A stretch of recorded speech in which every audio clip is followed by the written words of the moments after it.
Good afternoon. You're watching Businessworld Live. I'm Jes Delos Santos. Let's take a look at how the local bourse closed today, Friday. All right, we begin with a double dose of acquisition stories here. Let's kick things off with Manila Water. Ayala Corporation's stake in the water utility has been scaled down to 38.6%, while voting interest is now at 31.6%.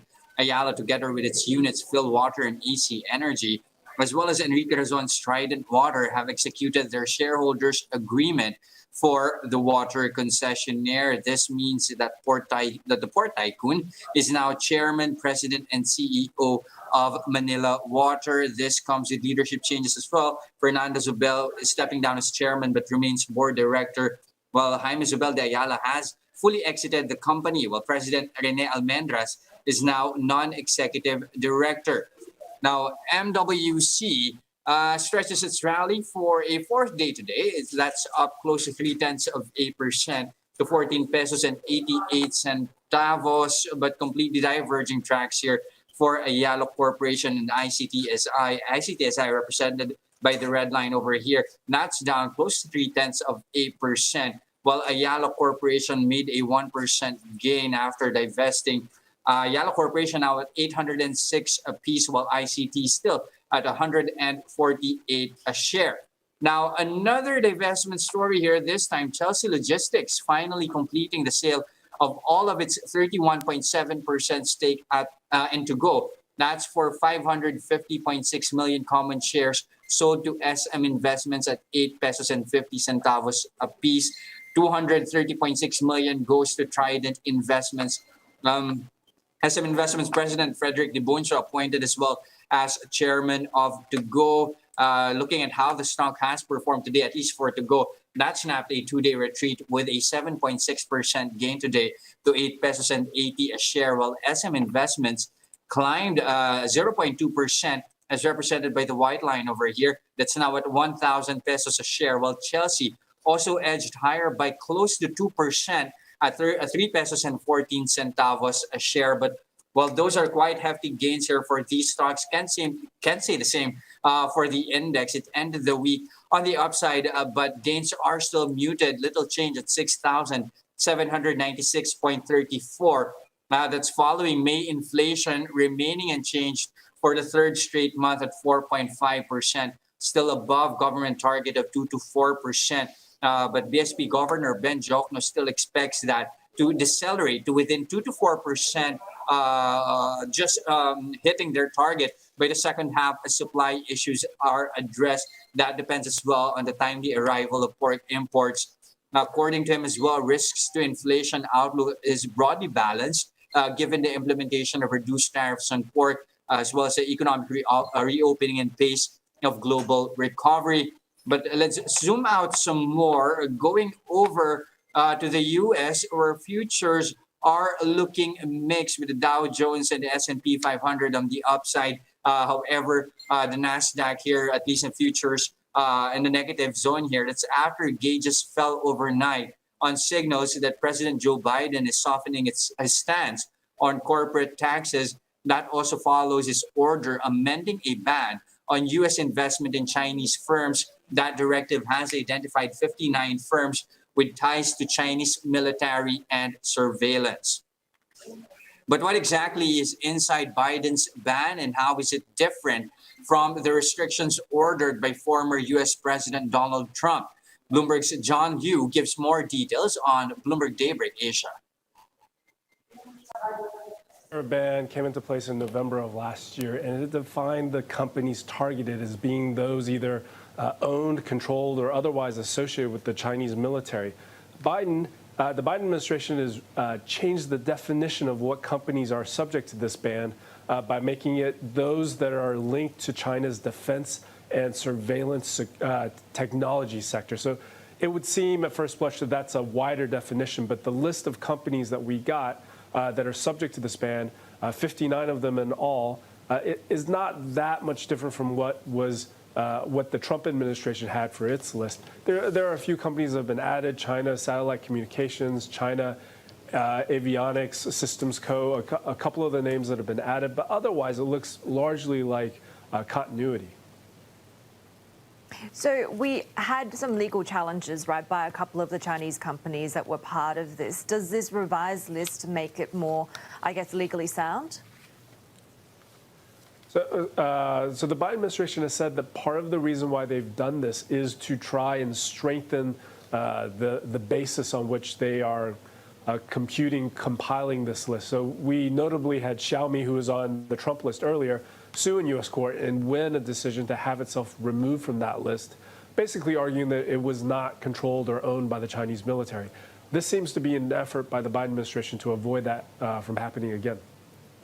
So we have seen sort of a response coming from the foreign ministry, Wang Weng being the spokesperson, saying that China will take measures to firmly uphold the interests of Chinese companies. What could that look like? So China's taken several steps to try and protect the interests of its companies. There's famously the unreliable list, which China has said for probably close to 2 years now that it's planning to put out but has not put out. I think that's probably what we'll see in response to this list. Beijing's trying to calibrate a response that will show it's defending its interests, but also not risk escalation with Washington.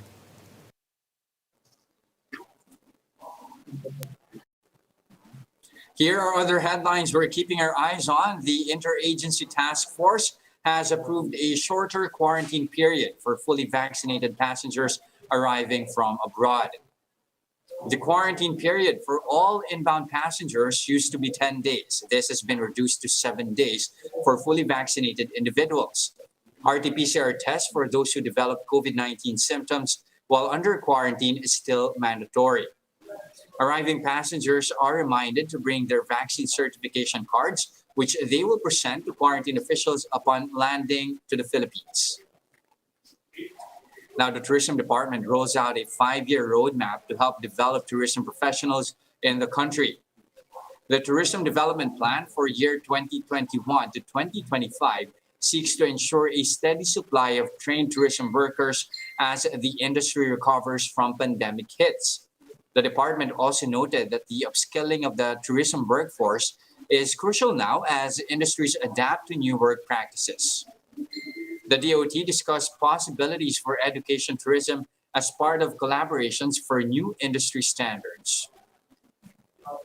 Philippine investigators and commercial lender BPI filed charges against former Wirecard Chief Operating Officer John Marsalic and other officials for alleged falsification of documents. Bloomberg reports that the National Bureau of Investigation filed a complaint against Marsalic for multiple violations in the country's banking, cybercrime, and e-commerce laws. Marsalic remains at large. The German payments company collapsed June of last year after saying that a quarter of its balance sheet did not exist. Local lenders BDO and BPI deny receiving money from Wirecard or having any business relationship with the company. Now, Twitter has unveiled its long-awaited subscription service, offering customers exclusive features such as rescinding tweets. This is part of a push to ease Twitter's dependence on ad revenues. Naomi Nix reports on Bloomberg Technology. Targeted at the most prolific tweeters on Twitter's social media site. So for roughly $3 a month, Twitter Blue subscribers get access to an undo option, which means they could quickly recall a tweet that they put out there if they want to fix it or edit it in some way.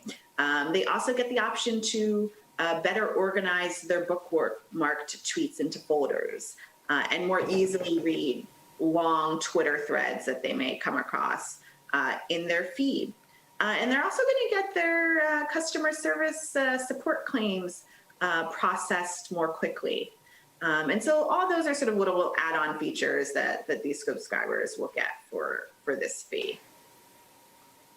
Now, anyone who uses Twitter regularly has probably sent a tweet that they either regret or wish that they could edit. But this isn't quite giving users editing privileges. You can basically just recall the tweet 30 seconds. You have 30 seconds before it posts to do that. They don't go so far as to letting you edit a tweet. So I wonder, how much do you think this is really going to change the platform?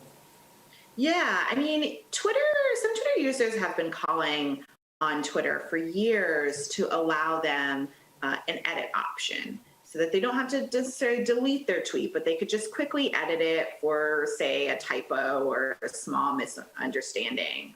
But Twitter has really been reluctant to do that. They think it would change the platform, right? Think about all the sort of tweets that go viral from politicians or public figures. And if those public figures were allowed to edit a tweet, it might change the news cycle. It might have real world consequences. And so Twitter's been reluctant to do this. But what they say is this undo option will give those subscribers the ability to sort of make quick edits if they spot it right away. And so the way it works is you'll set a predetermined window in which your tweet is not visible to anyone and you can recall it. But once after that window expires after, say, 30 seconds, then your tweet is just out there and your only choice is to delete it. How much do you think this will diversify revenue? Certainly it will, but are people going to pay up for this? And I can imagine businesses, for example, will love this. And then, of course, there are power users who might be willing to fork over $3 a month. Yeah, I mean, I think it's likely to provide like a small but consistent revenue stream for Twitter.